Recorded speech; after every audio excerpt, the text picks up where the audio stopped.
안녕하세요. 저는 50대 여성입니다. 저는 어릴 때부터 부유한 집에서 태어나서 돈 모자람 없이 풍족하게 자랐고 공부도 잘한 탓에 가족의 든든한 지원과 함께 좋은 대학을 졸업 후 선생님이 되었습니다. 집도 부유하고 성격도 모난 데 없이 둥글둥글해서 주변 사람들에게도 인기가 많은 학생이었습니다. 저는 어렸을 때부터 노래를 부르는 것이 좋아 성악을 전공하게 되었는데요. 여러 콩쿠르에서 상도 받아보고 소속된 합창단을 따라 해외로 공연도 많이 해봤지만 이 재능으로 다른 어린 학생들을 가르치고 싶어서 음악 선생님이 되었답니다. 제 첫 교직 생활 여름방학 때 학생회 학생들과 담당 선생님들과 함께 수련회를 가게 되었어요. 학생들은 낮부터 열심히 돌아다니며 내일이 없을 만큼 신나게 놀았고 밤이 되어서야 학생들은 각자 숙소로 가서 잠이 들었습니다. 그제서야 저와 다른 선생님들은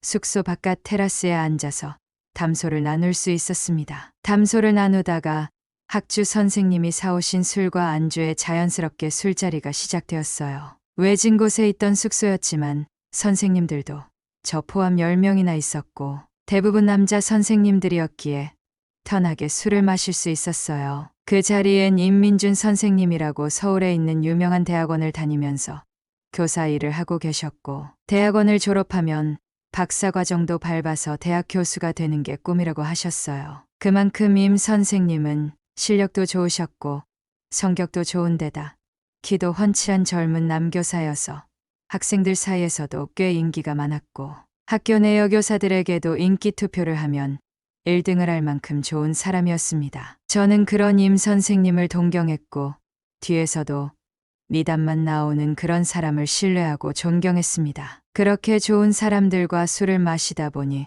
제 주량이 초과됐는지도 모르고 술을 들이켰어요. 어느 순간 기억이 없다가 일어나 보니 저는 그 임 선생과 나란히 누워 있었어요. 그리고 저는 실오라기도 걸쳐져 있지 않았고 임 선생은 제 나체 사진을 찍고 있었습니다. 저는 너무 놀라 선생님들에게 다 말하겠다고 얘기했지만 임 선생은 피웃으며 자기 사진기에 자신과 관계했던 동영상까지 있고 나체 사진까지 다 찍었다고 말하는 겁니다. 그러곤 실력 좋고 인기 많은 남 선생의 말을 들어주는지 이번에 새로 들어온 신입 여교사의 말을 들어줄지 한번 고민해보라고 하더군요. 그 순간 저는 머리가 핑 돌았습니다. 저에게는 이미 결혼을 약속한 6년 된 약혼자가 있었고 그 당시엔 사회적 분위기가 아주 보수적인 시대라 이 일을 알리게 되면 여자 쪽이 더 불리한 세대였어요. 오만 가지 생각이 들며 저는 숨을 죽이며 울었어요. 나는 김 선생이 먼저 꼬셔서 따라온 죄밖에 없어.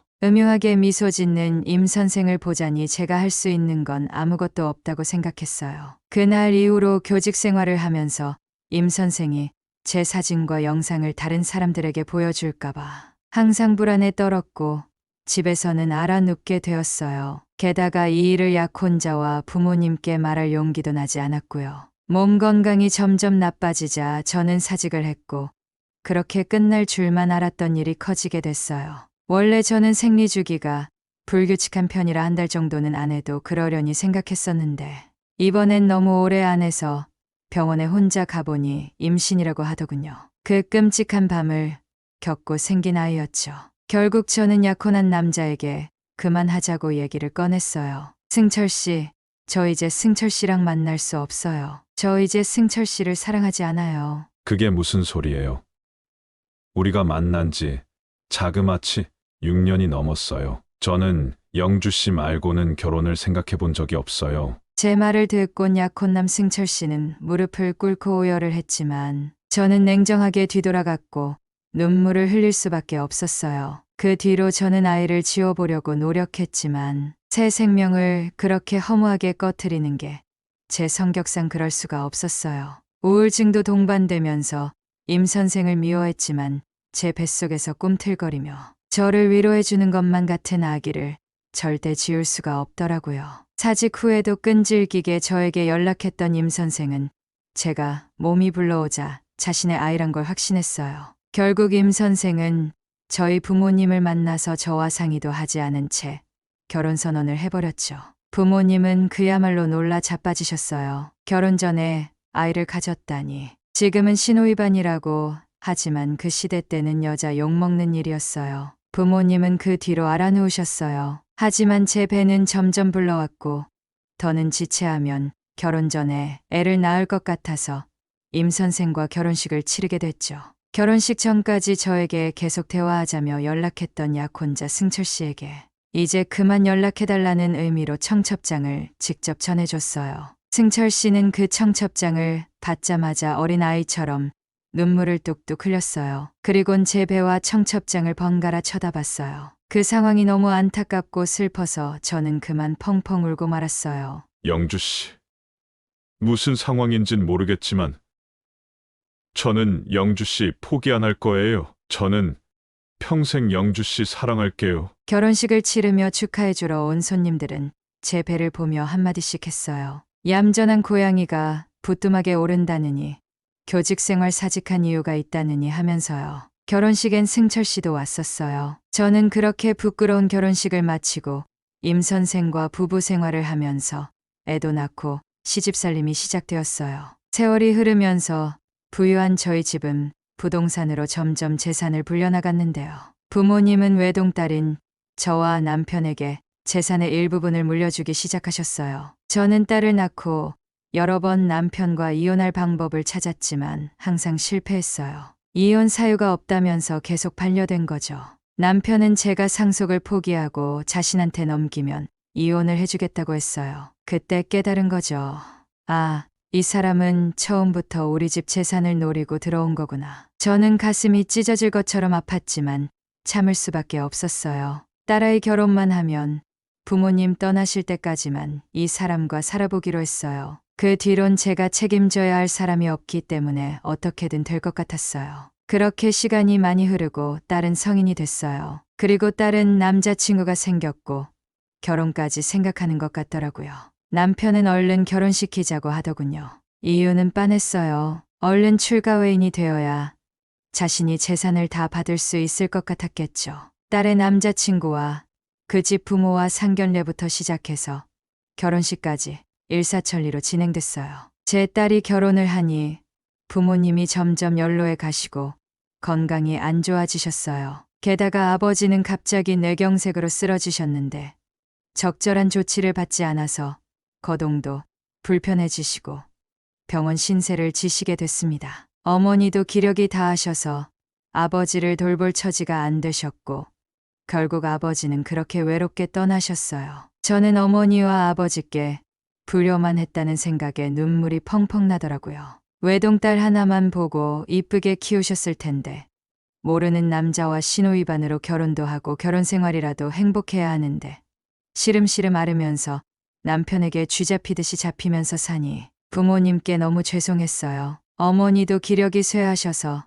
아버지가 떠난 충격에 헤어나오질 못하셨고 얼마 지나지 않아 따라가셨습니다. 저는 하늘이 무너지는 듯 했지만 이러한 상황에 더 정신줄을 잡고 있어야겠다고 생각했어요. 딸도 결혼을 했고 부모님도 떠나셨으니 말이죠. 이제 저 짐승과 이혼할 일만 남았죠. 남편은 그 후로 젊은 여교사를 집에 들이기 시작했어요. 그 여자는 자신이 와이프라도 된 듯 이사할 집을 둘러보는 것처럼 행동했죠. 남편은 외도를 하고 있었던 거예요. 딸도 결혼했겠다. 제 부모님까지 돌아가셨으니 아주 의기양양하게 자기 재산인 것처럼 굴더군요. 그 여자가 떠나자 저는 남편에게 이혼을 하자고 말했어요. 그리곤 교사 시절 남편이 찍었던 제 사진과 영상을 보여줬어요. 사진기와 함께 말이죠. 그리곤 우울증을 달고 살던 제가 먹었던 우울증 약과 그동안 받았던 의사 진단서, 그리고 불륜녀와 데이트를 하는 모습의 사진들까지 전부 보여줬죠.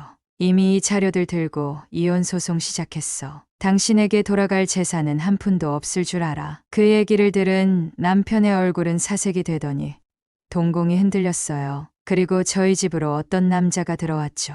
영주 씨, 이혼 전담 변호사입니다. 그렇게 30년 전 제 약혼자였던 승철 씨가 들어왔습니다. 시궁창 같던 결혼 생활을 버틸 수 있었던 건 승철 씨 덕분이었어요. 이혼 사유가 충분하지 않자 몇 년 동안 변호사인 승철 씨와 함께 증거 자료를 수집했고 그 지옥 같은 삶도 버틸 수가 있었죠. 전 남편은 말도 안 된다면서 길길이 날뛰기 시작했어요. 눈이 돌아간 전 남편은 차라리 여기서 죽으라며 제 목을 조르려 했지만 승철 씨가 막으면서 여기서 목을 조른다면 추가적으로 상해죄로 고소하겠다고 말을 했습니다. 그렇게 바람 빠진 풍선처럼 남편은 무릎을 꿇었고 이혼 소송은 순조롭게 진행되었습니다. 승철 씨는 제가 다른 남자와 결혼 생활을 하는 동안에도 늘 저를 위로해주고 위해주었던 사람이었습니다. 아마 승철 씨가 없었다면 저는 이 결혼 생활을 견디지 못했을 거예요. 저희는 30년 동안 지체되었던 결혼을 하고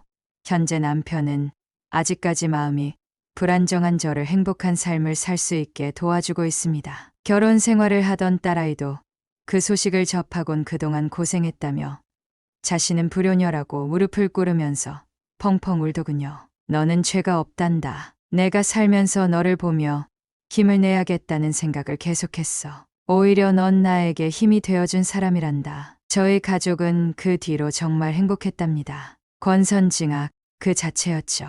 시간이 많이 흘렀지만 저는 다시 20대로 돌아간 듯 건강도 되찾았고 행복하게 살고 있어요. 세상 만사 모두 선한 곳으로 일이 흐르게 되어 있다는 걸 깨닫게 되었습니다. 제 이야기는 여기까지입니다. 끝까지 시청해 주셔서 감사합니다.